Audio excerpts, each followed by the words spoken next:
you strong enough to be meek? Have you ever been slapped in the face? What did you do? Did you fight back, or did you walk away?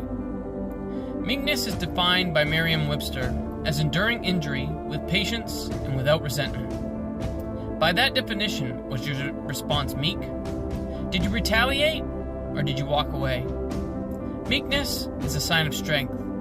Are you weak, or are you meek? Are you strong enough to just keep driving when someone brake checks you, cuts you off in traffic, or flips you off? Are you strong enough to take it when someone wants to accuse you and insult you, or even worse, blame you for someone else's mistakes? The Bible tells us in Mathew 5:5, "Blessed are the meek, for they shall inherit the earth." Did you know Proverbs 15:1 gives us one of the best secrets about meekness?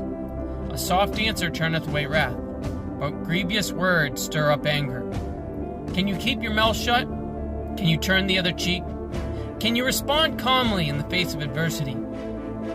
One of the hardest things we are faced with as Christians is the battle between flesh and spirit. And the battle lines that determine the winner in these circumstances is conflict.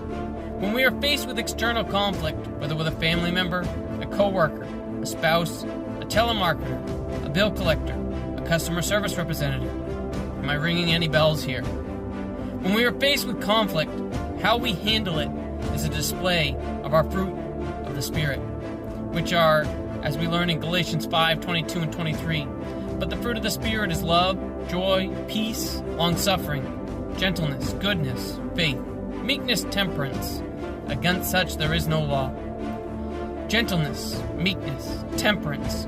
These traits aren't something we can just act out. They aren't natural to our flesh. In fact, they're counterintuitive to our flesh. That is why we find ourselves staring down a conflict, the difference between a job and no job, getting what we need and not, resolving the issue, or taking a ride in a police car is all hinged on the path we choose to take in that split second. Which man have we been feeding? The flesh or the spirit? Yes, we have some control in the situation, but the majority of the decision has already been made by the choices you've made leading up to that point. Have you been feeding the spiritual man or your flesh?